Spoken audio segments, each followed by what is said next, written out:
My name is Dave Hollenbach, the host of From Embers to Excellence, a podcast that explores the many facets of leadership from the perspectives of some amazing people. We discuss the triumphs and failures that have shaped our lives and our leadership philosophies.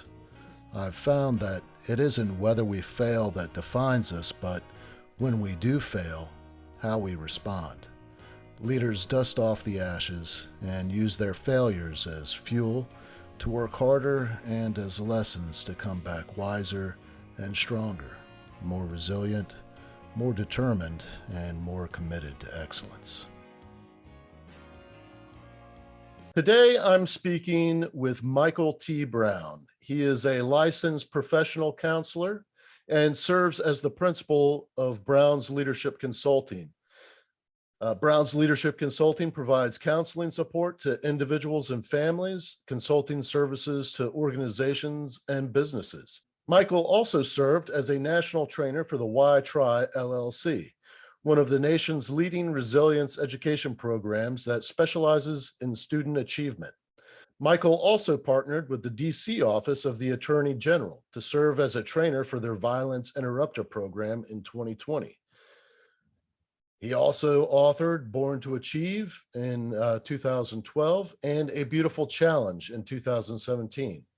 In 2013, Michael hosted the Brown Bag with Michael T. Brown on Blog Talk Radio, interviewing some key community difference makers and flashing the spotlight on the pertinent issues facing our society. I want to welcome you onto the show, Michael. Thank you very much. And I'm certain this is going to be a pretty cool conversation. Just having a brief conversation before we started recording, getting a little bit of your background. Yeah, I'm certain this is going to be pretty cool. So thank you for coming on. Thanks for having me, Dave. I'm excited about it and look forward to our conversation. Let's start off in the beginning. Where were you born and raised, and what was your early life like? Yeah, I was born in Asheboro, North Carolina.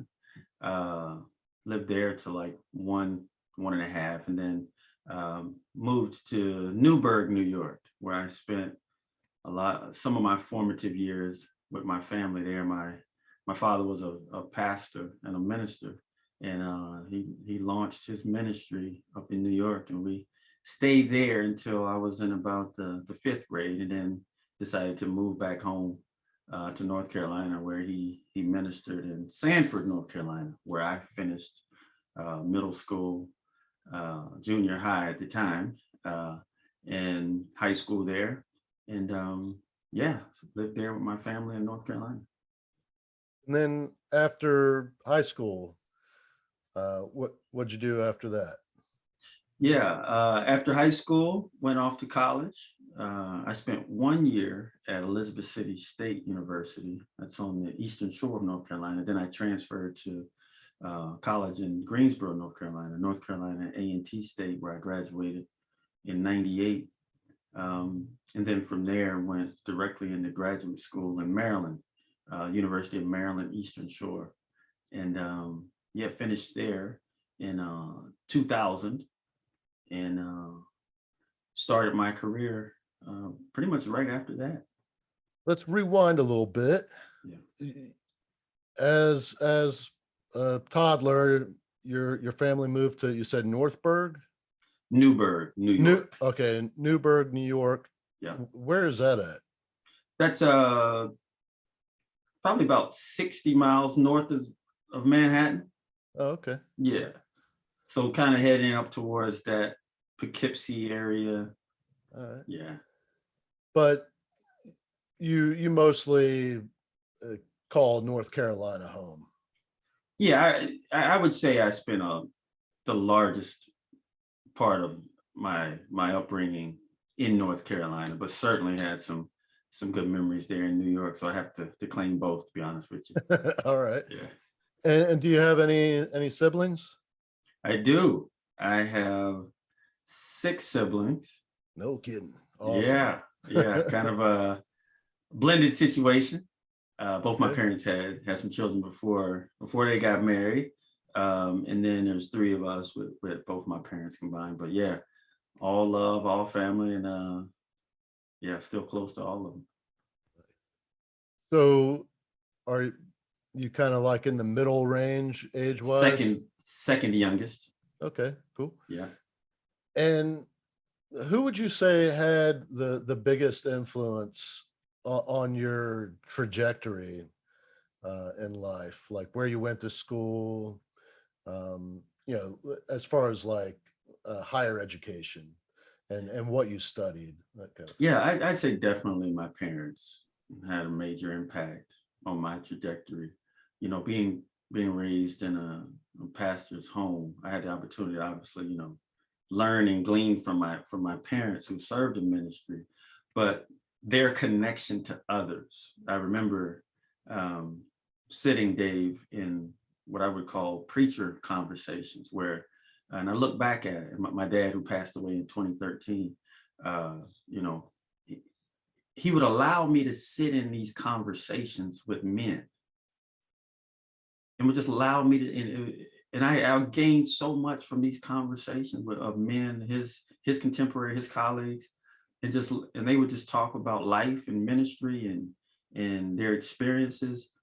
And now looking back, I can appreciate it so much, those conversations and the nuggets and the wisdom that I was able to absorb from them. It, it was almost like he knew I needed it. We never talked about it, but he just allowed me to sit in these adult conversations. And I gained so much, and to be able to connect with him and his friends and people connected uh, to so many men and women who served in that capacity, oftentimes not with a lot of fanfare, but they were passionate about serving others. That had a tremendous impact on me. What was your major course of study in your undergrad and graduate degrees? Uh, my bachelor's is in psychology, and master's is in education in guidance and counseling. And so after you earned your graduate degree, you went into education as a guidance counselor? That's right. Went right into guidance counseling, school counseling is called now, as a middle school guidance counselor, and spent 10 years there. Then I went over to the high school for about 5 years. And then 1 year after that, I did the training and the consulting for the Y-Try organization, where I went and shared with educators across the country about, resilient skills and helping, their young people, stay in school and answer the question, why try? Why work hard? Why study? Why go through, and endure the tribulations of youth life? And then I came back, needed to get off the road, spent a lot of time on the road doing that. And then I went into the elementary school for 2 years and continued as a school counselor. And then after that, launched out into private practice. And in private practice, you mean as a counselor, uh, like a marriage counselor, couples Yeah, counseling kind of thing? I see individuals, couples, and families here regionally, in the Washington, D.C., Northern Virginia, Maryland area, and across the country through video conferencing. And Dave, I can say I'm seeing some tremendous success with the individuals I'm working with. And, it's, and we can get into that a little bit more, but yeah, you learn a lot by hearing people share so much of their lives, and then, trying to help them get more on a positive path. So as a guidance counselor, were you in the same school district the entire time? The entire time. Yeah. And where at were you? Prince William County, Virginia, Woodbridge, Manassas area, about 23 miles from south of Washington, D.C. And in those schools, like how would you relate that to the people listening? Like what kind of school district is it? Is it, suburbs, city? Yeah. I'd say it's in suburbs. Yes, DC metropolitan suburb area. Very diverse. very diverse. Because you think about this area, so many people, come here from other areas, Yeah. and very diverse population. How was that experience for you? Oh man, it was the gift that kept on giving. To just be able to connect with people from so many different walks of life. But at the same time, you see the commonality in people that Yeah. ultimately, I believe, many of us, we want the same things, and we want the same things for our children, for them to thrive and succeed and have the opportunity to reach their best self. Yeah. Where would you say your biggest successes were? And in like high school, middle school, elementary school? Yeah, it's kind of like choosing one of your children. I had the opportunity to see them, elementary, middle, and high. And I can't say that, one stands out more than the other when it comes to the success you see, because at each level, there's certain criteria and certain benchmarks you want to help them reach. Now, obviously, seeing, teens in high school walk across the high school stage, that stands out when you Yeah. see them, ultimately reach that goal that they spent so much time working towards, getting that diploma and moving on to their adult lives. That stands out. But at the same time, even at elementary and middle, there's so much change and so much transition and so many benchmarks that they need to make in order to get to that high school level. It's pretty cool seeing that trajectory. Yeah, when you see the elementary student learn how to learn, because much of what we learn in life is taught in elementary school. And I think that's important to remember, right? How we work with others, whether or not we develop a thirst or a hunger for knowledge. Oftentimes that's fed in elementary school. Whether we play well with others in the sandbox, right? That same principle relates to adults. And we learn that in elementary. In middle school, obviously, is so transitional. It's kind of some awkward years there, where you're trying to learn how to fit in. You're trying to learn, who am I? Being popular and still trying to maintain a certain amount of, academic excellence that's going to help propel you into high school. So on all three levels, I gained so much. And that experience was and still is so rich. I've got a three-part question here. Okay. As just in the first part of your life as a child, let's say pre-college, what was the biggest lesson that you learned? What was the biggest lesson you learned in your college years and the beginning of your career? And then after really gaining your footing and like saying, okay, I know how to do this job, moving on from there, what was the biggest lesson? And uh, because I feel like those are three stages of our life that there's always something powerful that we learn. Yeah. And it could be from a failure, it could be from a time that one of our mentors or somebody in our life taught us something Yeah. that changed the course of our life. Uh, does anything come to mind that you could share? Well, first of all, really, really good questions, well thought out. I would say pre-college, one of the biggest lessons that I learned was the importance of loyalty and service. Let's start with loyalty. Uh, Commitment and loyalty to those who love us, the teachers, the mentors, the people who are passionate about what they do and are loyal to their commitment to what they do. Um, when they felt like it, when they don't, I say, oftentimes, the two best times to do what we're called to do is when we feel like it and when we don't.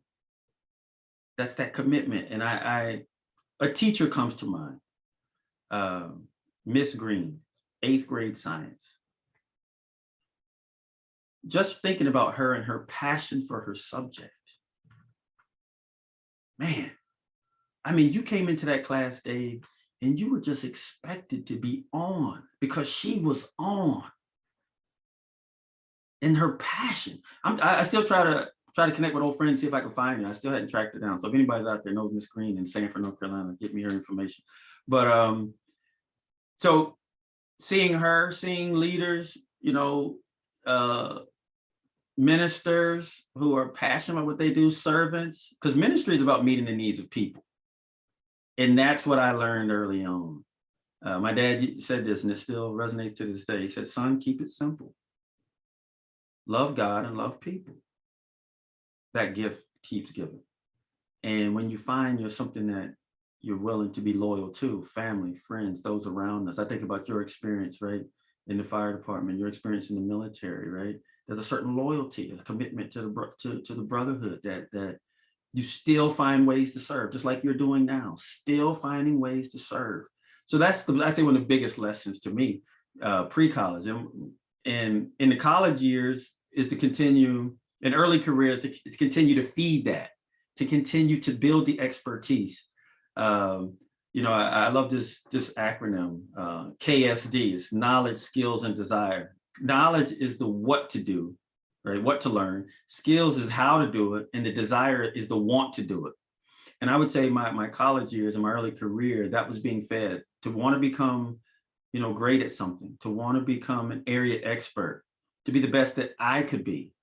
And those years that helped me work with young people, reminded me of some of my experiences growing up. Sometimes we look at young people and we think, they are who they are and this is who they're always going to be. We try to lock them into a label or pigeonhole them. I'm thankful for the people who didn't give up on me and who saw more in me than maybe I was showing at the time. People who gave me an opportunity. I remember an administrator in school. He said, no, Mike, if you quit getting into trouble and quit goofing off, I'll help you get into college. And that was a game changer for me because he helped me navigate what that looked like, being one of having to navigate that experience, So in resilience is what I learned during those times, to not, I say this to teens oftentimes, right? Don't mess, part of the job of teenage years and young life is to not mess up so bad that you can't recover. To maybe have some fender benders so that we don't have the crash and burn moments. And I think about some of my moments where, you had those fender benders. You just thank God that, we didn't crash and burn, which helped lead me into now, what I'm doing. And that's trying to teach a lot of these principles. Helping individuals, helping families, fight for their families, fight for their own mental health, their own well-being. So that's how I would break it down into those three components. I want to learn a little bit more about the Why Try organization that you were with. Yeah. And then also when you were with the Attorney General, the Office of the Attorney General, when you were serving as a trainer for the Violence Interrupter program, like how were you selected for that? And what was the major course of work that you did as a part of that? Yeah, first with the Why Try organization, friend and colleague of mine, his name is Christian Moore. He's the founder of the Why Try organization. And I met him and I was just so intrigued by that program. We connected as friends and I became a trainer for them based upon what I saw, some of the work they were doing. The Why Try organization goes and helps school divisions, but also, private companies and also the prison population with resilience education, to what are the components that help us bounce back from adversity. And a big part of what the Why Try organization teaches, they use a multi method approach to help teach principles about hard work, reaching your goals, and being resilient. And they do it through using visual metaphors, showing images that help children relate visually. So many people are visual learners, and they use music and counseling approaches and techniques to help drive home that point. So I found that fascinating. Being a school counselor, it was something that I used personally, and I thought it would be good for me to help teach others to use. So that experience traveling the country was invaluable. Helping school divisions, mostly that I worked with, connect to their youth.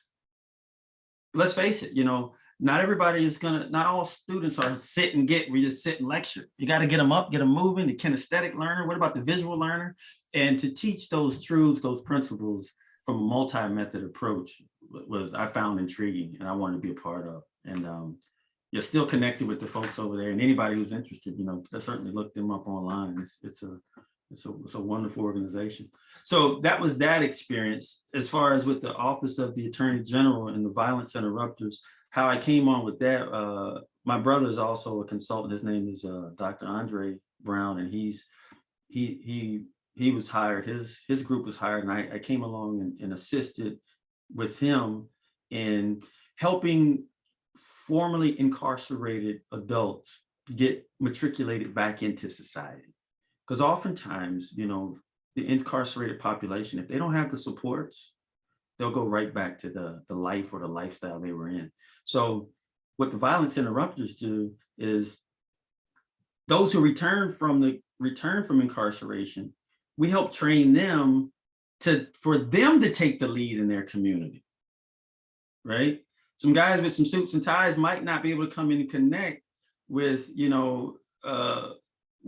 in the neighborhood, like somebody who's from that neighborhood. So we train them to get on the front lines and interrupt violence, getting to know who are the key players in communities who are going to go and create problems, connect with them, build some resource, wrap services around them.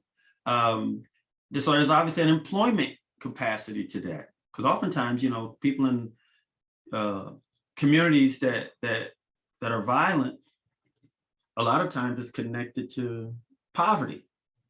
So you have to have programs and resources and committed individuals who are willing to walk it out with people who are trying to reform their lives. And that experience to go in and help train some of these to teach communication skills, to train about de-escalation, anger management, but ultimately, right, needing to connect them to resources and jobs and job development. And that experience was powerful. It sounds like, well, one, the violence interrupter program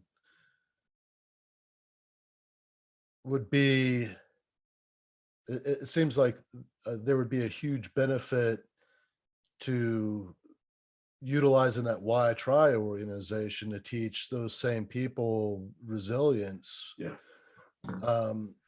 Well, let's go where you were going, because it's something I want to jump in on there. Yeah, let's talk about the resilience aspect. Yeah. What are some of the tools that you provide people when it comes to resilience? Overcoming adversity when that's really all, because there's certain sections of our country that's all they know is adversity. Yeah. And why, I mean, that's a great question. Why try? Yeah, we need to answer that question, right? Why get up and keep putting one foot in front of the other and pushing through adversity?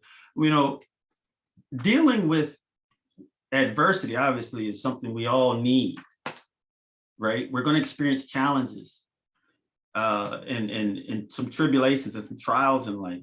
So one thing that really stands out with me is principles, as far as it's important to be able to bounce back from adversity, but I think we need to be proactive. So, it's kind of like to teach someone how to bounce back from a crash or a wreck is one thing.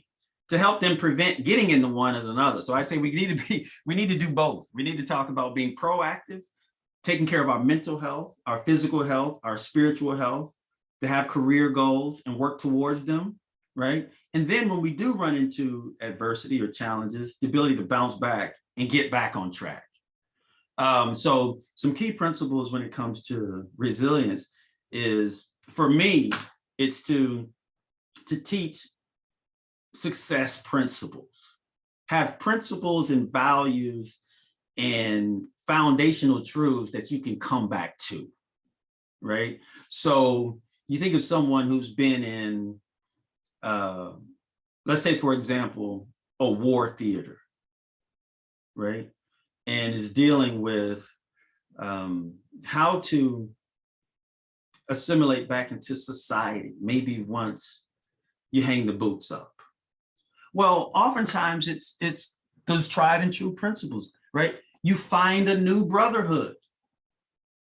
Yeah. Still in the fight may look different. So those same principles of, you still need to be connected to something, right? That we're not an island. We need people to help us. I was listening to a video the other day that really stood out, and the gentleman on the video was talking about, he said, I just don't want 6 people to carry me after I die, as, pallbearers. He said, I want 6 people to help carry me when I'm living. That really stood out to me, that we need to have a support system around us, right? That can help us when we're struggling to help ourselves. So building a support team around ourselves, to focus in on our mental, physical, spiritual health. And though that helps us navigate being able to bounce back from adversity and being able to know when to seek therapy, to get help. So those are just a few I'd start with for now. You mentioned principles, those success principles, and I want to kind of talk a little bit about your first book, Born to Achieve. Yeah. Is it in there you lay out some principles for success, correct? That's right. Yeah, and it's part of the big crux of the book deals with finding our purpose and our passion.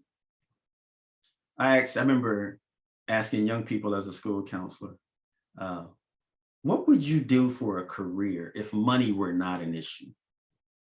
If you get to do it just out of pure love, what would you choose? I think that's a good starting point. To have a job or a career or a calling that you get to say, I get to do this every day, not just I have to do it. So finding where our skills lie, where we've drawn to. Because I believe if you pursue your purpose, oftentimes the financial component will follow it versus chasing money and then hoping that you're good at it. Right? So finding our purpose and then being passionate about it. And then getting the skills, the development, the training that's going to help us thrive in this. That's a big part of what Born to Achieve is about. There's also leadership components in there, right? Knowing that there's a help wanted sign out here, and it's for leadership. That in many ways, I believe we all are leaders, first starting with ourselves, right? We have to lead ourselves first, and then we can see about leading others. And I think great leaders are also great students as well. Yeah. So we talk about being lifelong learners in the book, and but ultimately, Dave, it's about a lot of this work I'm noticing is connecting. My path has been connecting. All these things I've been learning are ultimately lead individuals to wrestle with, how do we win in life? How do we define success? I believe winning teams have winning habits. Winning individuals have winning habits. And some of what we've been talking about, some of these principles, some of these values help us build out disciplines to help us want to be successful in life. Ultimately, that definition of success is up to the individual, and so I'll just pause there. Well, you touched on a couple of really cool things there that, if you're open, I'd like to dive into the deep end of the pool with some philosophy here. This is I've talked about it with a few other guests. Um, I wrote about it in my book, but there's this common thread Yeah. from I believe the beginning of our written history, mankind's written history, where the thinkers of the day would contemplate the meaning of life. What is the Yeah. purpose? That's right. What is our purpose? Yeah.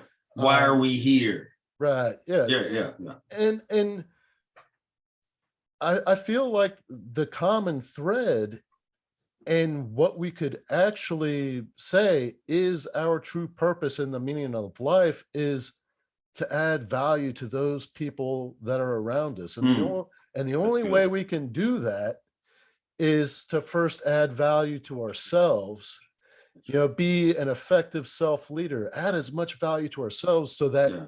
and you're not going to hold anything back. You're going to share with those people around you so that they can improve themselves. That's right. And if everybody did that, That's right. what a beautiful world we would live in. Right. And the beautiful part of that to me, Dave, is the media and the technology we have is helping that to explode. Right? Look how we met. Yeah.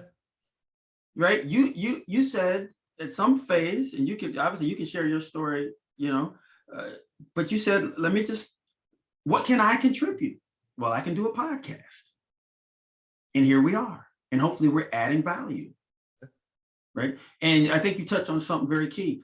I would say adding value to ourselves, yes, that's self-care, that's us investing in ourselves. I would even go back further than that, to know that you're already valuable.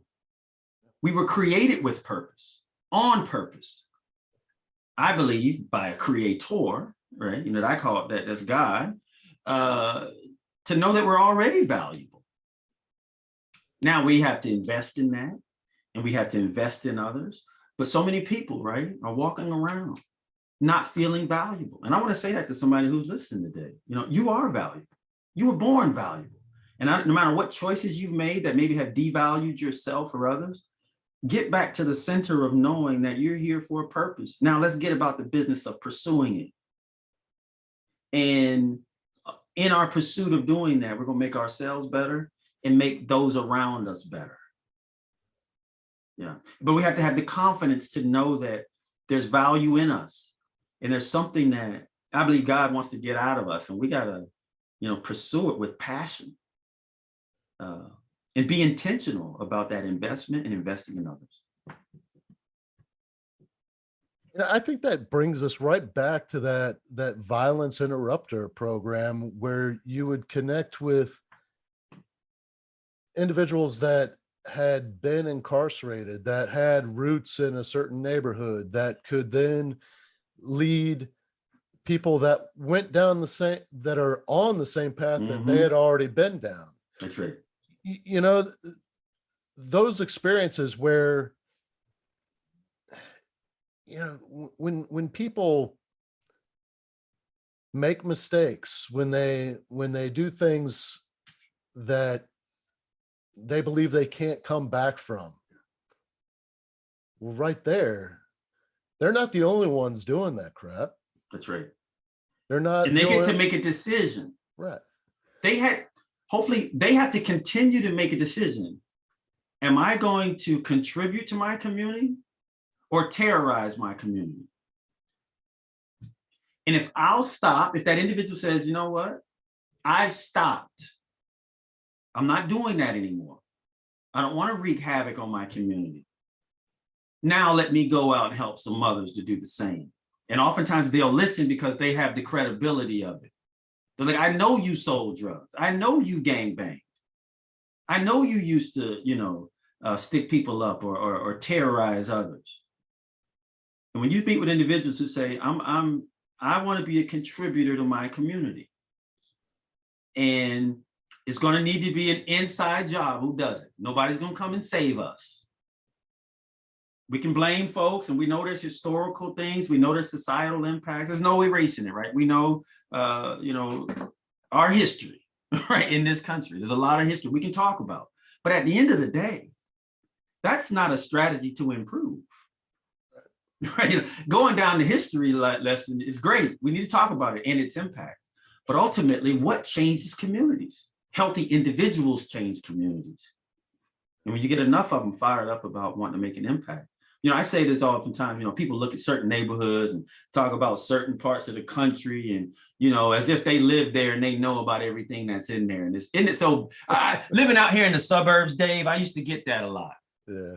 Right. My wife's a teacher in DC. And I used to get that sometimes as I would talk to folks out here. Well, the folks in DC, it's so bad down there. And I would just kind of listen.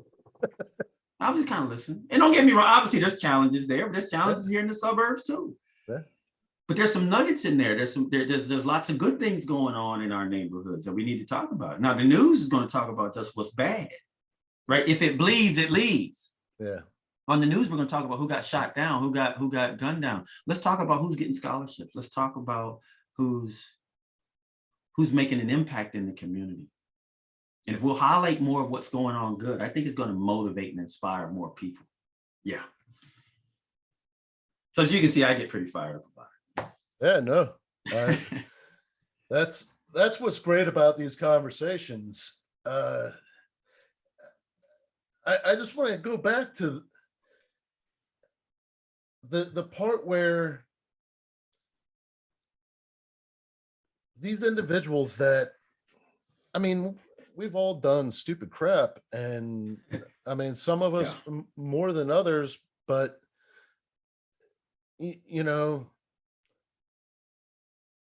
that in itself, those experiences are valuable. That's right. You can allow that to take away value. That's right. You can allow that, but That's right. If you frame it in the sense that now you have those experiences, you can step forward. That's right. And help others avoid those same pitfalls. That's resilience. Where if we're, and fortunately, so there's a balance, right, between justice, yet grace and mercy. And we all need both, right? We need all, where obviously there's consequences to our actions. No doubt about it. And, we need to deal with that. That way there can be a deterrent and we learn. But I don't know about you, Dave, I'm glad I was given opportunities to recover. And the key is to ask myself, what did I learn from that? It's kind of like being on the hot seat. It's like, if you don't like getting in trouble, be on the hot seat. It's kind of like, okay, we learned that lesson. It's kind of like, I heard it put this way, I kind of believe in this, I don't want to keep making the same mistakes. Let them be new ones, right? To show that we've learned and hopefully can grow from it, move forward, and share our testimony with others. Yeah. That was one of my dad's hallmarks of his ministry. That was in many ways the nucleus of his ministry. He talked a lot about his mistakes and was transparent enough to share it. Not that he glorified it. And he talked about his wins as his successes as well. But I think that's so valuable when we're willing to share some of our fender benders or crash and burn moments, but want to help others in the process. Don't make some of the same mistakes I made. Yeah. Do you have kids? I do. 3. How many? You got 3 kids? How old are they? 2 16-year-olds and a 12-year-old, about to be 13. If you were going to pass on some wisdom to them, yeah, I'm sure because of the age differences, it'd be 2 different messages. But if you were going to pass on a couple of nuggets to them, what would they be? Yeah, I would say find what you love and commit your life to it. Yeah. And live on purpose. Pursue your purpose invest in others, but make sure you invest in yourself, uh, mentally, physically, and spiritually. You know, that spiritual part sometimes is the one of the three that oftentimes goes most malnourished. And for some people, you know, spirituality connects to a faith, a particular faith walk. For others, it's more connecting, you know, through service. The spirit part of us is the part of us that I say is the part that we can't see. Our creativity, our imagination, our will, our drive. Invest in those pieces, those parts, right? You know, the intangibles. Because if you'll make the right spiritual investment and connect to a higher power, connect to, for some who might not be in that realm, you know, that might not have a spiritual walk, for them, they maybe connect to a higher purpose, a higher calling, whatever it is for each individual, is to know that you're part of something bigger than yourself. And to, I like the way Mahatma Gandhi said, he said, you know, one of the best ways to find yourself is to lose yourself in the service of others. Like Jesus, the master teacher, put it this way. He said, you know, the best way to gain your life is to be willing to lose your life in the service of others. And so those would be some nuggets I'd share. I wanted you to kind of lay out or summarize your second book, A Beautiful Challenge, and the main message in that. Yeah, the main message of A Beautiful Challenge is that some things in life are worth fighting for. And relationships, healthy relationships, are one.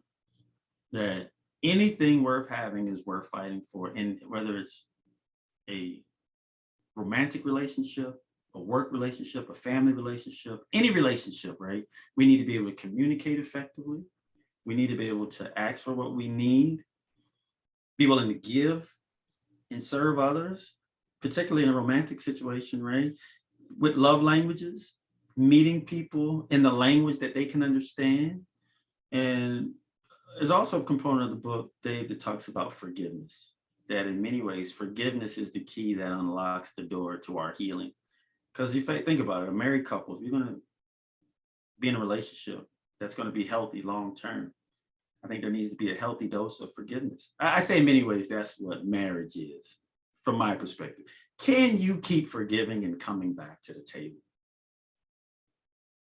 And that's not just for, right, you know, romantic relationships, but friendships, family relationships.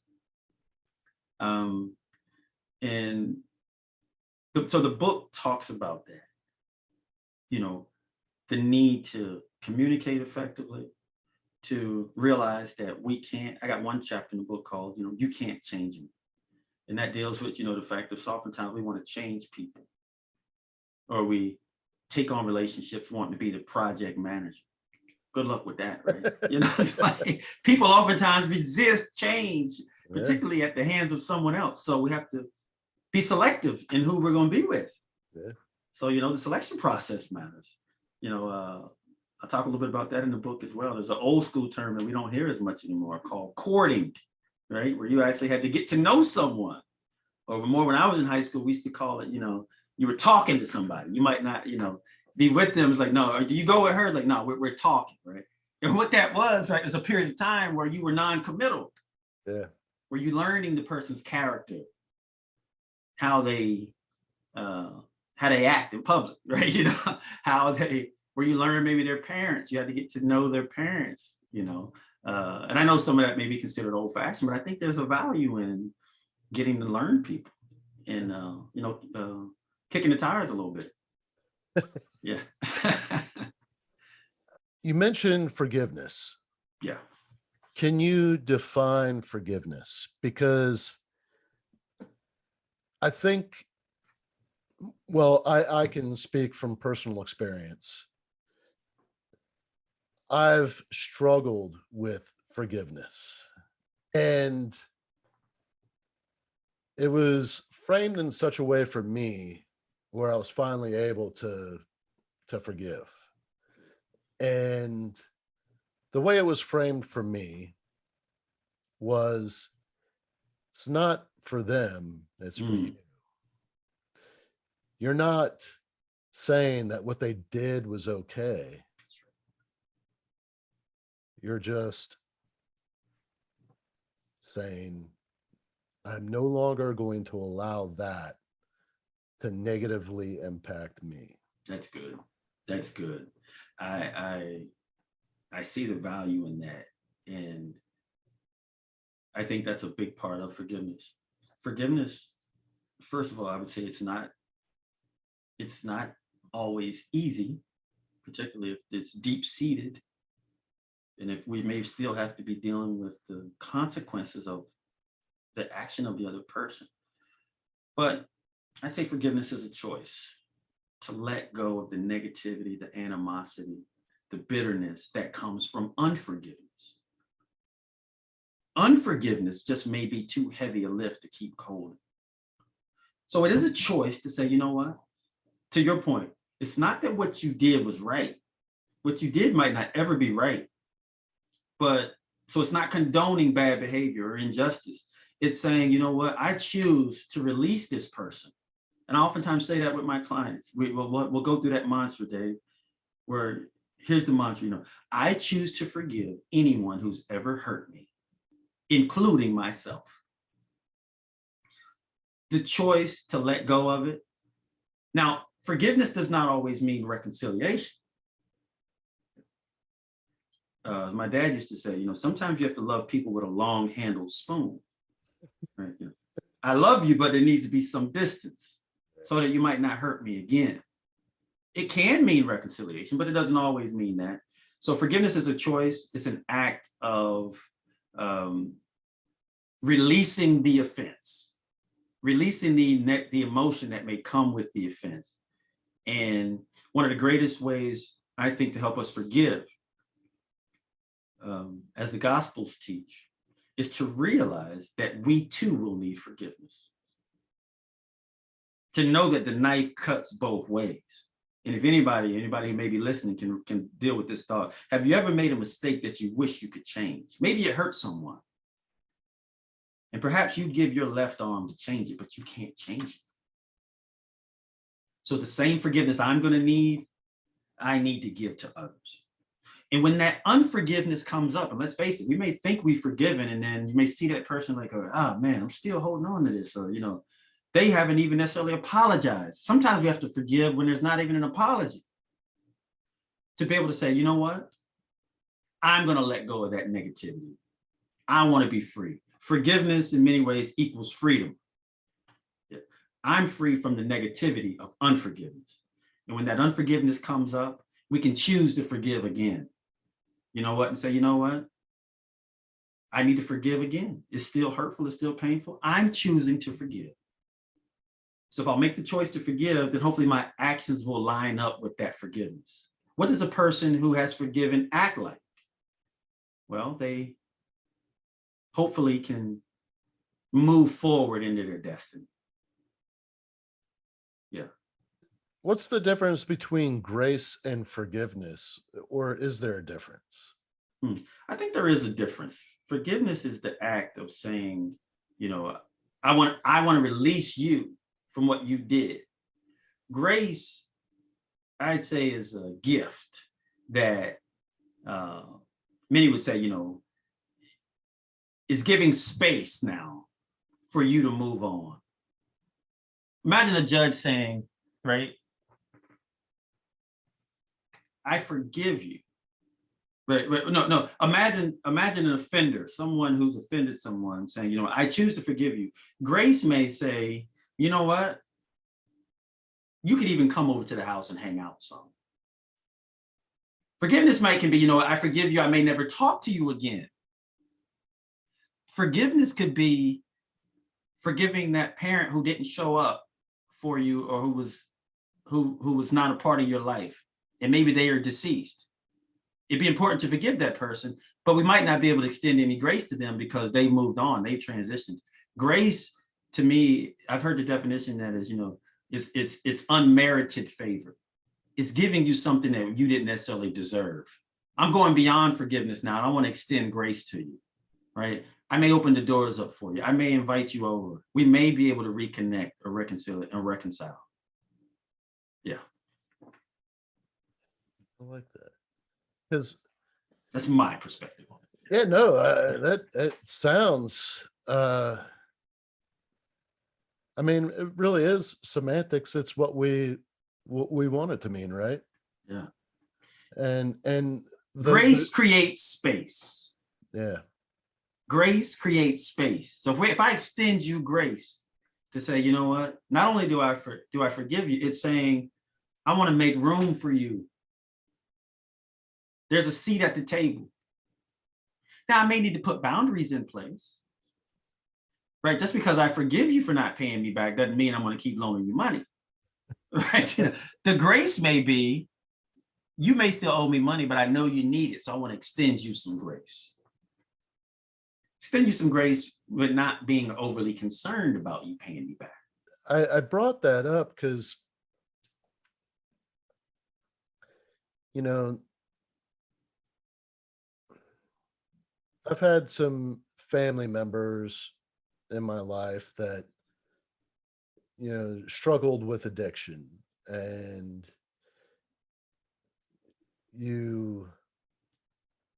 it can be a struggle to forgive some of the things, when those relationships. So in my case, there hadn't been forgiveness, there hadn't been grace or anything like that, and they died. Mm. And with that comes guilt with, okay, what was my role in this? Yeah. I could have forgiven them. I could have repaired that relationship. When struggling with guilt, I think that is when we have an opportunity to extend ourselves some grace. That's right. Remember the declaration. I choose to forgive everyone who's ever hurt me, including myself. That's where we need to forgive ourselves, extend grace to ourselves. Because oftentimes that's going to be the blueprint for us to be able to forgive others. It's hard to forgive others if we don't forgive ourselves. It's the same principle to say, you know what, maybe I didn't do the best I could with that situation. And let's face it, some of that may be our cross to bear. But with that being said, that cross can get a little lighter if we commit to forgiving ourselves. Sometimes, Dave, people do the best they can with what they have at the time. At the time, that's not just giving a pass. Sometimes we don't do the best we can at the time, right? Whatever the situation is. But so it's not making an excuse or giving ourselves a pass. But hopefully it can inform us moving forward.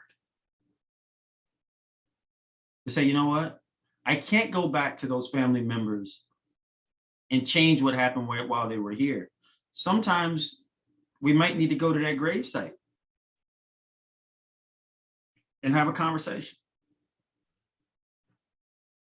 That can help heal. But also with those people coming down the pipe, the relationships that we're going to continue to have, to say, okay, I've learned the lesson from the last time. I need to forgive and extend grace, sometimes even when it hurts. Now, again, that's different from boundaries. We may still need to have boundaries, but forgiveness coupled with grace. I like how you tie that together. That's a powerful duo there. For those listening, if they wanted to get a hold of one of your books or both of your books, or connect with you, enlist your services, what's the best way for people to connect with you? Absolutely. They can go right to my website, brownsleadership.com. They can purchase books right there from the website. And on there is my email, and it's email at brownsleadership.com. Social media handles, Twitter is at MT Brown, 98. Facebook at the Brown Bag.